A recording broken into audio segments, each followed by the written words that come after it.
Hey, welcome back, everybody. It's time once again for Closing the Wealth Gap. The one show, maybe the only show, that shows you how to close the wealth gap in your own life with the man who's done it for many, our wealth coach himself, Tyrone French. Hey, Tyrone. Hey, Mr. Paul Roberts. How are you doing today, sir? I am bright-eyed and bushy-tailed. I'm ready, as they say, for, I got my notepad, I got my thinking cap on here, and I'm starting to wrap my head around that maybe if I listen to you and quit fighting this thing, maybe I could learn that I can have some kind of wealth too. Ordinary people ordinary wealth for everyday people. I'm starting to think it's possible. It is possible. And first of all, first thing I want to do is give a shout out to all of our listeners and our YouTube viewers. I just want to say thank you for, listening in and the comments and the feedback that we're getting. And you guys, you inspire me to find topics that you're interested in, and not just things that, we can have a podcast and things that we can just talk about, right, but things that's going to impact you and your family. That's the key. Directly. That's the key. For a long time, I know we all get frustrated. You don't think anybody's listening. If they are, they're not taking action. And I think we identified the problem, because an awful lot of people, they aspire to wealth. They just don't believe it's for them. Well, it goes back to even breaking down goals. Mm-hmm. A lot of people look at accumulating wealth or creating wealth, and they look at it as this huge task that they can never be able to, like this mountain that they can never scale. Exactly. And just like with goals, you have to break it down in bite-sized components. Yeah. How do you eat an elephant? Well, one bite at a time. One bite at a time. Exactly. So it's just everyday habitual things that wealthy people do on a consistent basis, to whereas you eventually get this thing called the compound effect. And all of a sudden you've amassed this wealth that's generating income, where you have an income producing asset. And then once you get to the point where that asset and that income stream is solidified, then you start another one. Yeah. And then you start another one. And then you start another one. Wouldn't that be wonderful? It's going to be wonderful. All right, so today we got some ordinary tips, some everyday steps. You're calling them the 7 steps to ordinary wealth for everyday people, not the unusual, the gifted, the smart, the lucky, the few, those born into it. This is for all of us. Well, let me tell you, people are looking at the jobs numbers right now, or the government's looking at the job reports. Right. And what a lot of people are saying is that, hey, the government passed this stimulus bill, and a lot of people are staying home from work because they're getting more money from the government versus going out there and trying to get a job. Hear it all the time. And Paul, guess what? That's not what's happening. No? Okay. Because that's the common theme. Hey, if we would stop the stimulus money, we'd get all these lazy bums off their butts and they'd go back to work. A lot of people in Washington are so disconnected that they wouldn't know. It's like going to the grocery store. A lot of them wouldn't even know how to get their own groceries at a grocery store. Do you remember years ago when George Bush was at the line? He was trying to scan the milk. Yeah, and he was in awe that there was a scanner for milk. Yeah, and a lot of these guys they couldn't even tell you what a gallon of milk cost. They can't even. They'll talk about the gas prices and all this other stuff, but they never talk about even what's causing all this stuff. Somebody told me another show. Somebody told me years ago that if you're very wealthy, and I don't know people like that, but you're a famous celebrity, football player, president of the United States, CEO, you don't even have a credit card. You do, but somebody carries it for you. Exactly. You show up, you got no cash. Does Jeff Bezos have $20 in his pocket? I don't know. Well, you know what? That's a pretty good analogy, because I keep $20 in my pocket.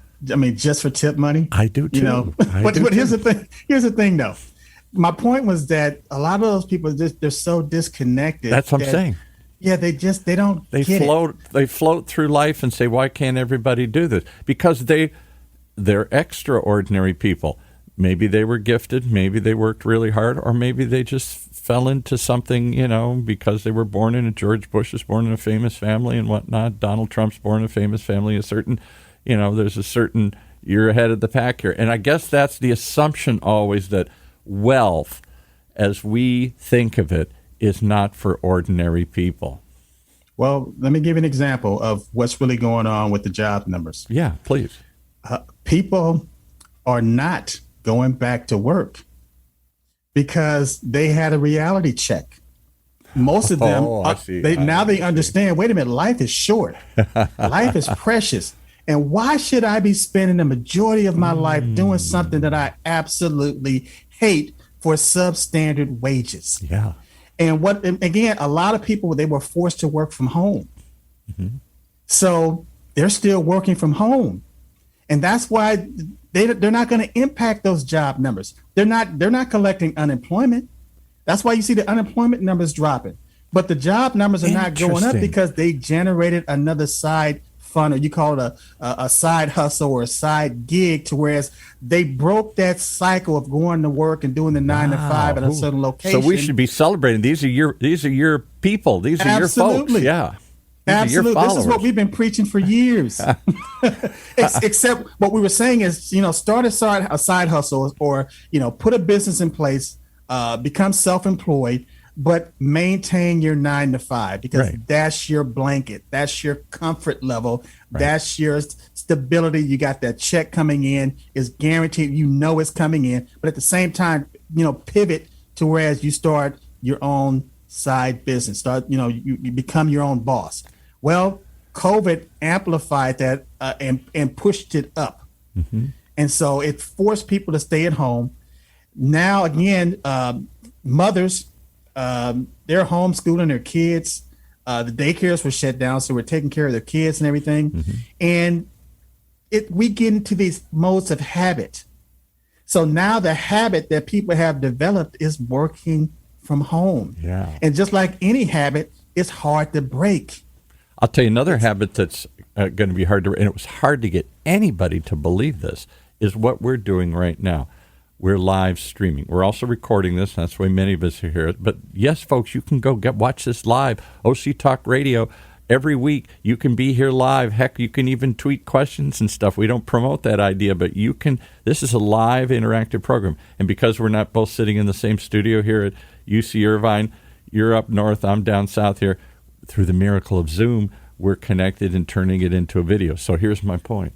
A lot of people are creating side hustles, doing things online from home. I'll show you how to cook. I'll show you how to do something. We'll have a fun gathering. I will organize something and people will pay for it. Education, entertainment, group something where people get crazy things. Here's the thing, though. Here's the thing. A lot of people discovered YouTube. Oh, there's another whole thing. And that you can literally get a complete education of how to do something just by watching YouTube. Mm-hmm. So we're at that stage right now where people are thinking creatively. Yes. And the thing is, we live in a very competitive society. That's the truth. But that's not a good thing. Because what we should be living in is a very creative society. Yes. Oh, boy. Because when you're say that again. Right? Explain the difference between competitive and creative. Because we've all been taught, hey, I'm sure you played football. I played basketball because of my size. We were all out there competing. And let me back up. You started. Sit back for a second because I'm going to share another mind-boggling with you. But think about Paul. But think about this. Yeah. What the analogy you brought up with the sports and everything. There's always a winner and there's always a loser in that scenario. There's a winner and there's a loser. So what you're doing is you're competing. You're trying to take what the other person has. Whereas when you're living as a creator. We're created in God's image and in His likeness, and He's the ultimate creator. So we are creators. We have a divine gift and a divine right to create. And so when you understand who you are as a person, spiritually, emotionally, mentally, and physically, you don't have a need to compete with anyone. Wow, you are going to a higher plane, my friend here. You don't have a need to try to take anything from anyone else. It's like, in the Bible, they have the 10 Commandments. And, in the New Testament, it's like, love the Lord your God with all your heart, all your soul, all your mind, all your strength, and love your neighbor as yourself, which we call the golden rule. If we truly live by that, we would understand that we can't do anything to anyone else without doing it to ourselves first. And you stumble onto you're hitting so many things. I could stop you 100 times here, but talk about this one. Do you follow the law of abundance? Is there plenty? And we need more. We just go grow more crops, start more businesses, create more stuff. Whatever we need, we create. Or do we live in a world of scarcity? And then I got to take it from you because there's only one, and you got it, and I want it. When you understand the law of gravity, you don't even have to believe in gravity. You don't have to convince somebody that gravity exists. If I don't believe in gravity, fine. That's your reality. That's your alternate. But you can't escape the alternate universe that you live in. But I tell you what, all you have to do is just, it's going to kick in. If you stumble on the sidewalk and all of a sudden you fall on the ground and you scrape your knees, it's not you have this eureka moment. That's just the law of gravity that kicked in that you didn't believe. So it's the same thing with abundance. Yeah, it's the same thing with prosperity and the same thing with abundance. I know people teach the prosperity gospel and that's where God wants you to be and all this stuff. And so let's say, hoo-ha, I don't believe in this stuff. But the notion that do we live in a world of scarcity that we have to fight each other for things? A winner and a loser? Or do we live in a world of abundance where we can create more? See, we confuse things as a human species, and we complicate things. And so all you got to do is think about oxygen. Okay, oxygen. Is oxygen or air? Is there a scarcity for air and oxygen? No. On this level? No. As a matter of fact, you don't even think about it. Yeah. You just benefit from it every single day that you're alive on this planet. But most of us feel like we're choking all the time here. I mean, choking in, I'm up to here in debt. I'm choking in responsibility. I can't get ahead. Fast as I run, I fall behind with this notion that we are always losing. But my point is, that's a scarcity mentality. Right.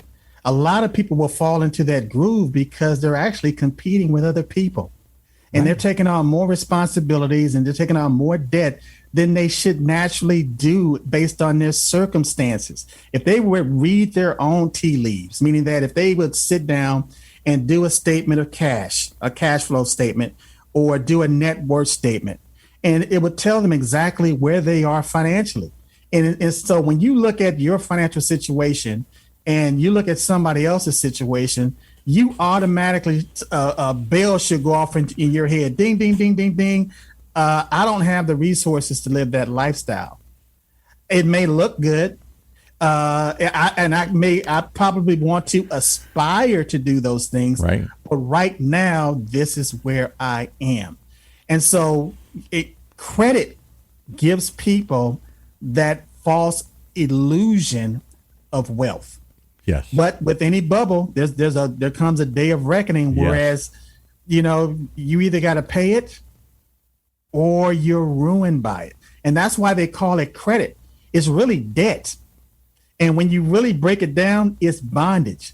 But nobody wants to go into bondage. No. And people try to stay away from debt. So credit is more palatable. It's more acceptable term that people will kind of, gravitate. Do you want a debt card? No, I want a credit card. Do you want a bondage card? Here, do you want a heroin addiction card here? No, I want something positive. I don't want something that's going to enslave me, that's going to tie me down, that's going to ruin me, that's going to bury me in debt. Well, it's just like the term life insurance. I mean, nobody wants to buy life insurance. But if you ask somebody, hey, do you want to have a policy or contract in place that will protect your loved one's income in case, something happens to them? Oh, yeah, absolutely. Yeah, right. Absolutely. So we live in this world where things, again, are so competitive, where if we just kind of, did a 180-degree phase shift and began to see that we're creators, and that we can create the lifestyle and the reality that we want, then everything becomes balanced. everything becomes a word that I'm looking for, but you have this. There's this, a harmony to it. It's a harmony. Yeah. Exactly. There's a harmony in the balance, and now everything is not as stressful, and you're basically you're staying in your own lane, and you're instead of trying to swim upstream, you just turn it around, and now you're just going with the flow. Because the flow is actually another term for gravity. So give me a couple examples. I hear what you're saying, but my lizard brain is saying, my aspirational brain saying, maybe there's hope, maybe there's a way out, maybe there is ordinary steps for ordinary people like me. Give me some ways I can create, because I don't feel like, most of us don't feel like a creator. My wife always says, I don't know how you create stuff. I'm not a creator. I can't create. I said, you created a child. You created, others. So you created a home here. You've created other sorts of, she said, that just comes natural. I said, so does creativity if you unleash it. Exactly. Now, so I'm going to give this to my listeners in 7 steps. Okay. And I want you to grab a pen or on your phone, go to your notepad, or you can go. You can record this. But these are, and here's a disclaimer: these are not my 7 steps. These are steps that I discovered on my path and on my journey to enlightenment based on you're walking this path and you realize, hey, I just took 7 steps here. These are the 7 ways to climb this mountain. And all I did, I documented those 7 steps, Paul, and I utilized them over and over and over again. And guess where they came from? If you say the Bible, I'm not going to believe you here. The Bible. There's secrets. I never thought of the Bible as a financial tool, as a life guide. But the more you say it, I think it really is. I mean, that's its power. That's its value. It's whatever talk of a higher being and a better person. It starts with the kind of common sense steps that just... But the reason I preface by saying the Bible, because I can't call it the manual, because people wouldn't know what I was talking about. But I use that book as a manual, as a how-to. I know you do. Based on creativity. So let me give you the first step. Okay. The first step in any process, and any inspirational speaker will tell you this, is the first thing you have to do is you have to have a vision or a goal, or you have to have a desire. You got to see yourself somewhere else. Yeah. But in the Bible, it says the Word. Everything begins with the word. Yeah. And the Word became flesh, right? And the Word became... So give me a prime example in the book of Genesis. And God said, let there be light. Mm-hmm. And there was what? Light. And there was light. He said but it. But in John, he said, he's talked about the Word. In the beginning was the Word. And the Word was with God, and the Word was God. But then, what you just said, and the Word became flesh. So in Genesis, we don't relate to, whereas we can relate to the Word becoming flesh in John, but we don't relate to the Word becoming flesh in Genesis because he said light. But the Word became light, just like the Word became flesh. The things that are spiritual become natural. Energy translates and transforms into matter. And that's what he's saying. Wow. The energy became matter. I'm asking you to slow down, but you're on a roll, so I don't want you to slow down. This is mind-blowing stuff here. It starts with a thought. It starts with a vision. It starts with a word. Maybe today's the word. Yes. Yes. I mean that what you just said is prophetic, because today is the word. Yeah. Because yesterday doesn't exist. And tomorrow is just a fantasy. The only thing that we will ever have is today, which is created by the Word.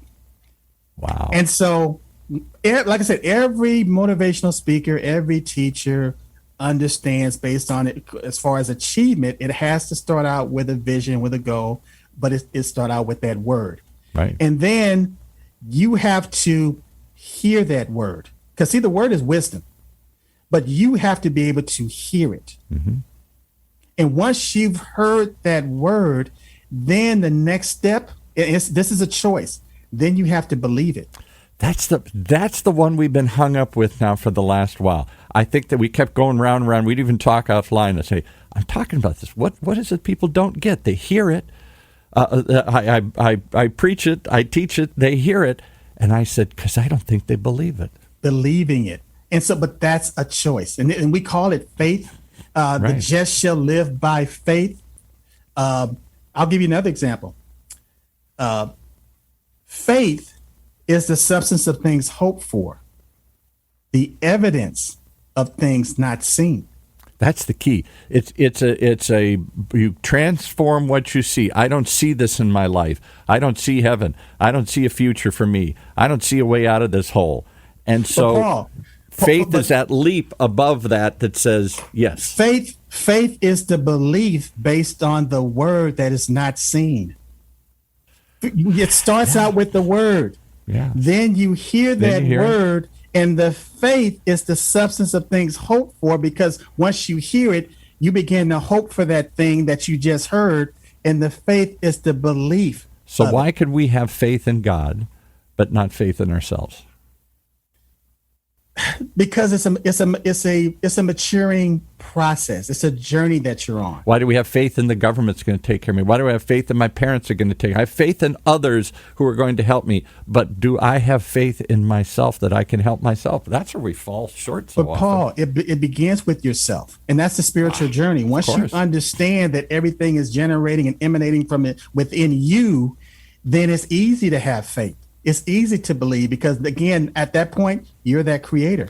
But I'm not the center of the world. I'm the world is against me. I was born poor. I was born a certain look or type or whatever. I got problems. Don't you understand? There's nothing I can do. I am not in charge Paul, of my own again, life. That's your stuff. That's all your stuff that you put in front of you to like. What you're doing is you're barricading this door. Yeah. And behind the door is your faith. And you're trying to do everything that you can to stop truth from coming in, to activate that faith by saying, I can't do this. What if the government? You're looking at all these external things outside instead of turning around and looking towards the inside as far as who you are. I'll give you an example. In the Bible, there's a scripture that says, faith comes by hearing, and hearing by the word of God. Wait a minute, I didn't hear that. What did you say here? No.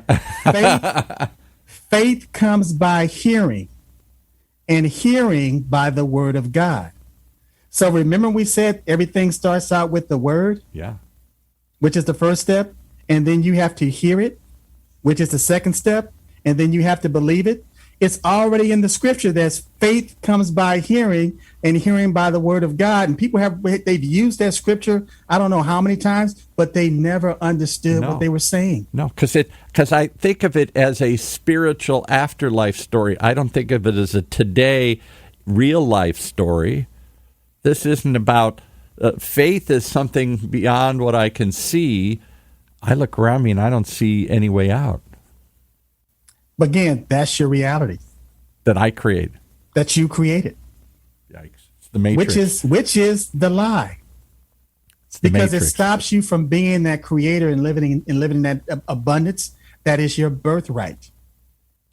And again, I'm not saying You're not even right, saying. You're wrong. not just saying that I can be a creator. You're saying I was born to be a creator. you. It's like a hammer. A hammer discovers all of a sudden develop a consciousness and says, "Wow, my purpose is to drive nails into this wall, Right. and I'm very good at it." But I was trying to be a screwdriver, or I was trying to be a pair of pliers. All right. Too often I feel like I'm the screw, not the screwdriver. Right. Yeah. Things weren't working out for me until I got in my lane and I realized what my purpose was. And so now I am happy and I am satisfied with what I am doing. And I'm banging away at designed it. to do it. I'm And knocking it banging down. away at it. Right. I'm knocking it So down. some people are like that with creating wealth. Yeah. Some people are like that as far as developing a home. Can I give you just a quick stop you for 1 second? So one of my best friends I've known for years, we went to school together, is worth a ton of money. Okay. And I've always looked at myself and said, you know what? I'm a little smarter, I think he is. I think I got a little more on the ball sometimes than he does. Why has he got so much more money? And I've had to answer this question in a harsh way to myself. He believes he just always thinks, I'm going to make money. He never doubts that he's going to do it. Even in tough times when he's been broke, he just thought, okay, I'll just. There was no doubt in his mind that he could do it, where many times I doubted I could do it. I didn't believe I could do it. Exactly. And Paul, again, I'm gonna tell you a little story. I got a friend of mine that I grew up with. His name is Adrian Greer. I'm gonna give him a shout out. Okay. His name is Adrian Greer. Adrian, a lifelong friend. We grew up. I mean, we were adversaries when we were kids. I mean, we would fight all the time. Right. But if somebody challenged us, no, you can't. This is my best friend. That's right. And I will, if you're talking to him, you're talking my to brother. me. Yeah, all right. He's my brother. Right. But he said one time, we're having a conversation. He said, Tyrone, he said, you're very successful right now. You're very accomplished. He said, but you know what? What bothers me? I'm smarter than you. Yeah. He said, I'm smarter than you. I'm more talented than you. But you have. And I said, Adrian, the difference is, and we had to go back to our childhood.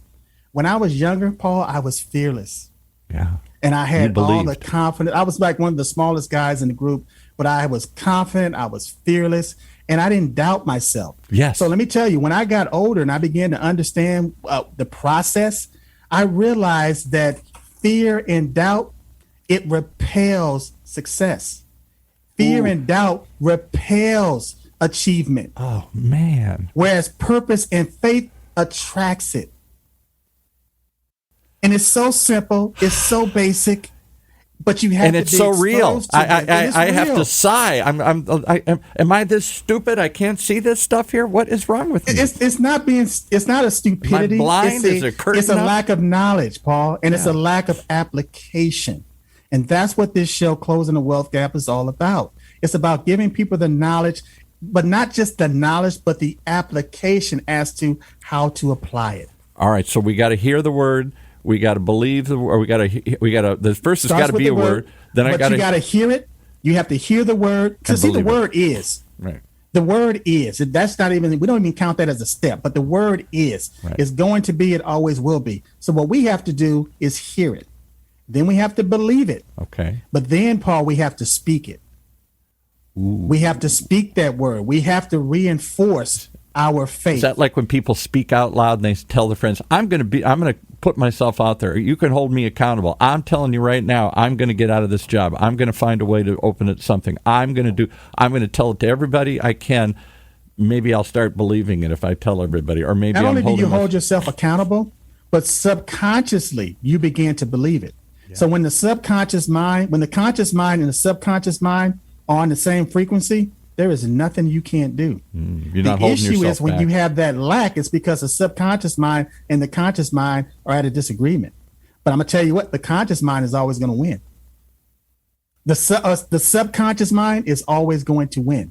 That's what I was trying. You said the conscious mind. Yes, the subconscious mind is always going to win. I hear that all the time, and people say, I know I should lose weight. I know I should do this.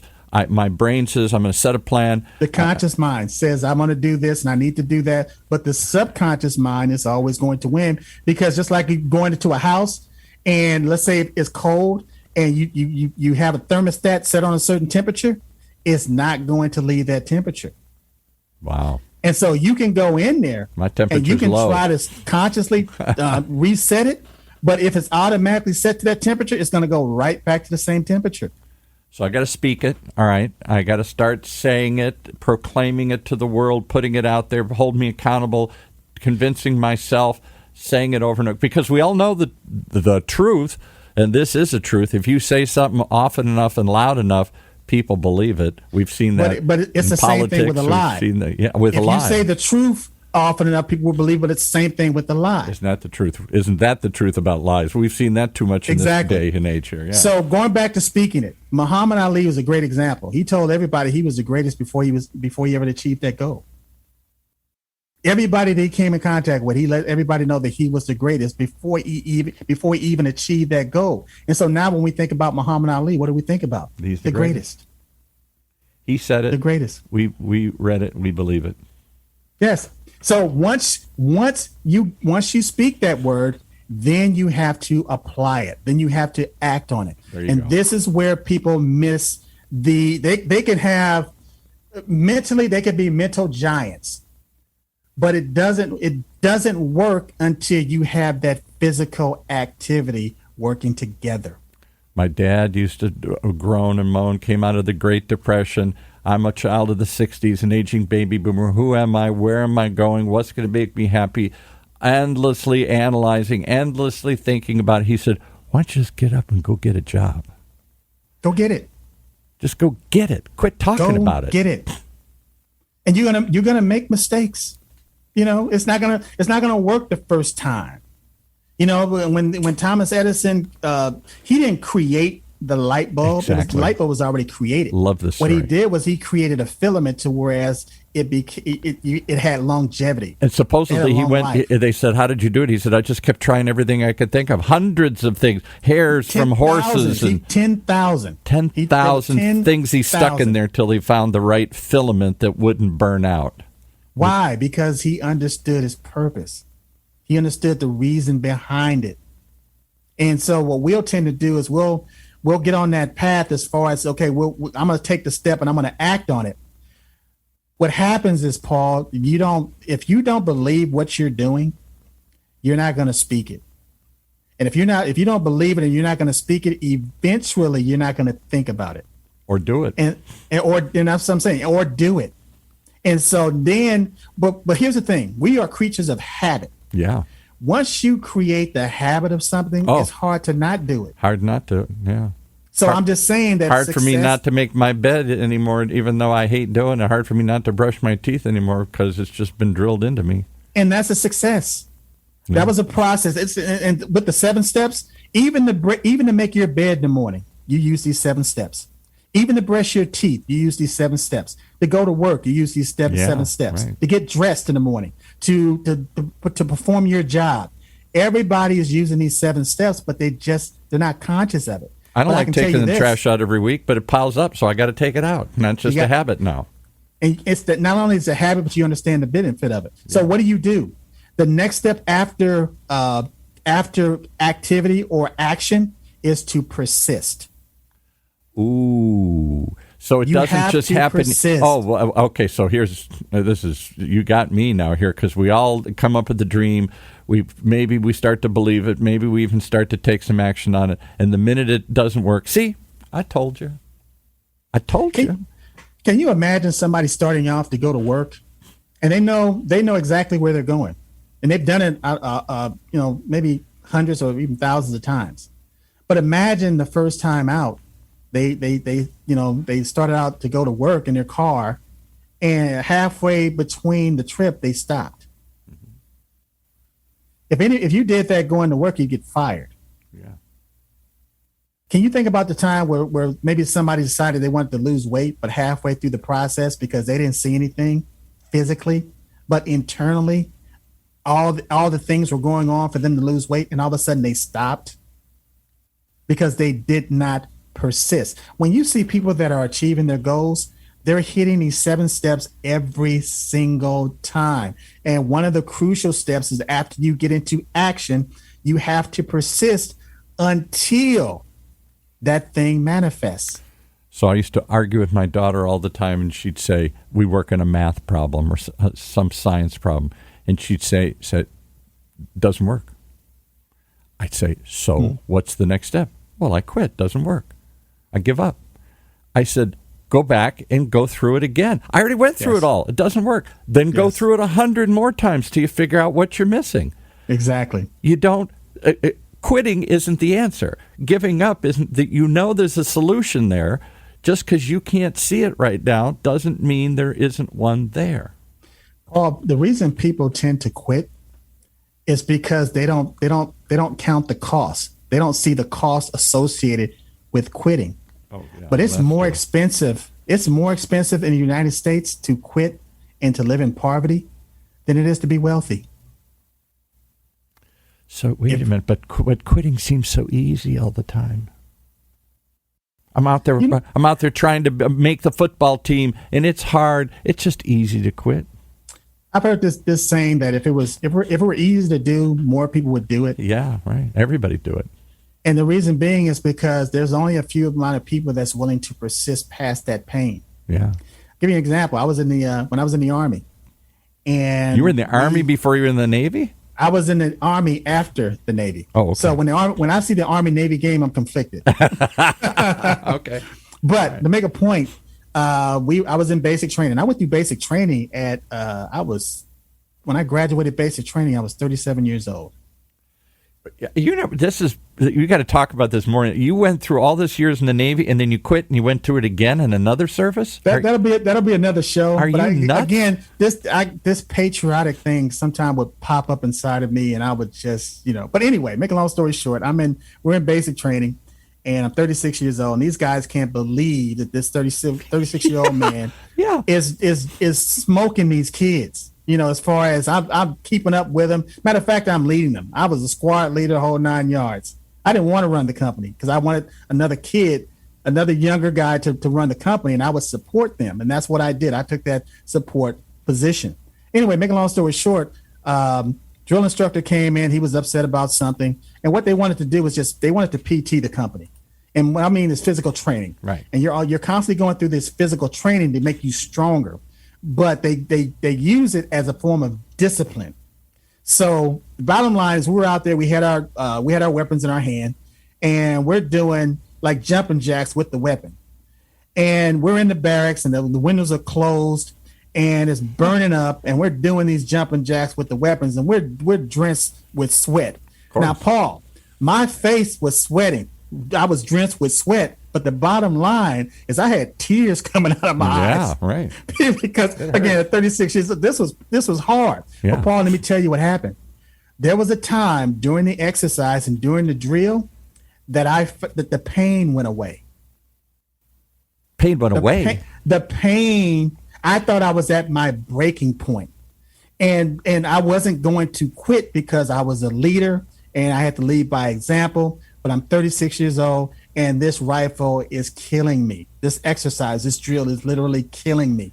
And it was so painful. And the thought was like, give up, just stop. Yeah. And all of a sudden, Paul, I kept going and the pain literally went away. People say that it's like the runner's high. They push through the pain. And at some point, you go from pain to ecstasy. Exactly. And the ecstasy, the euphoria that I felt, I could have done that drill all day long.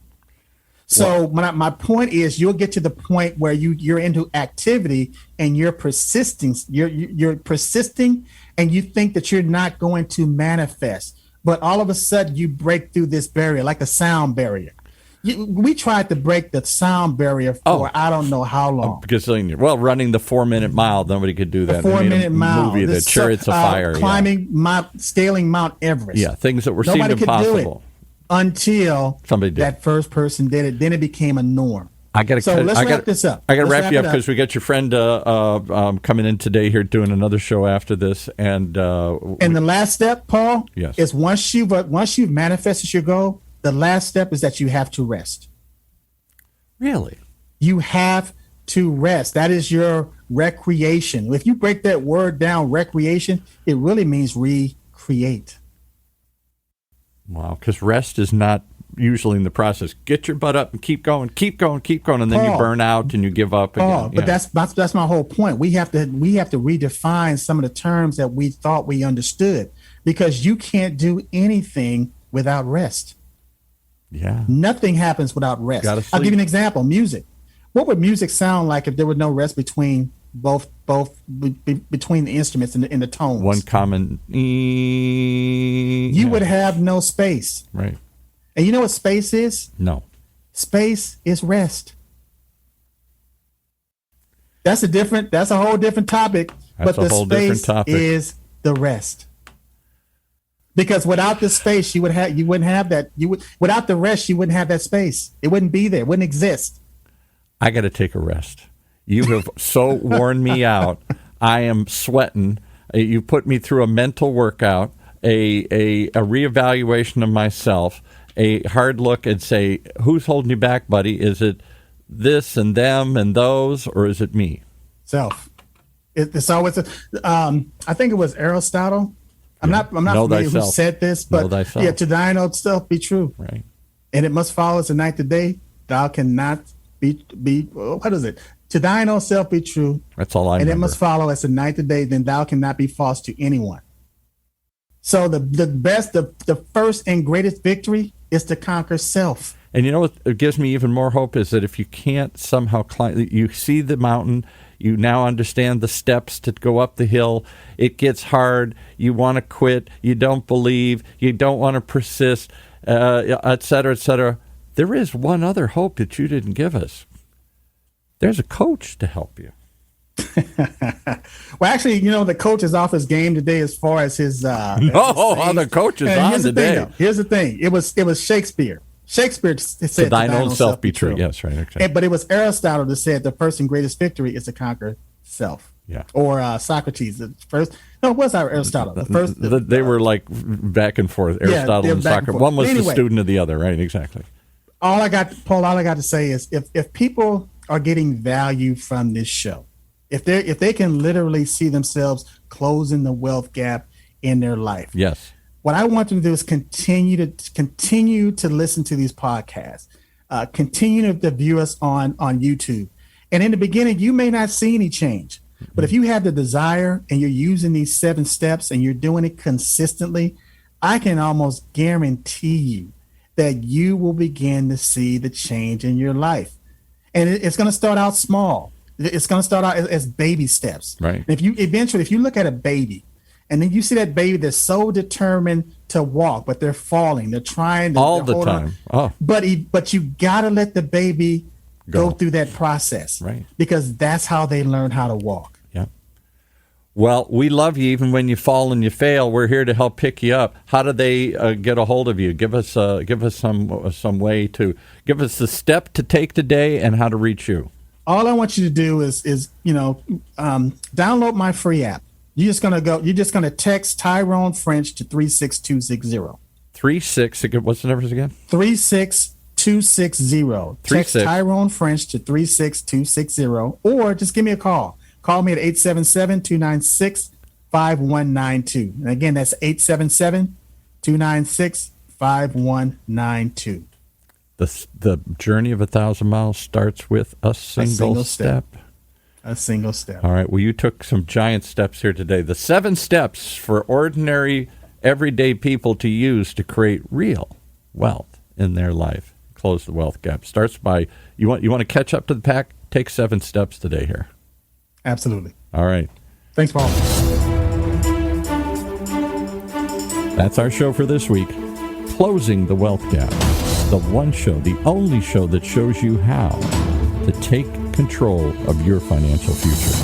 Right here in Orange County's only community radio station, OCTalkRadio.net.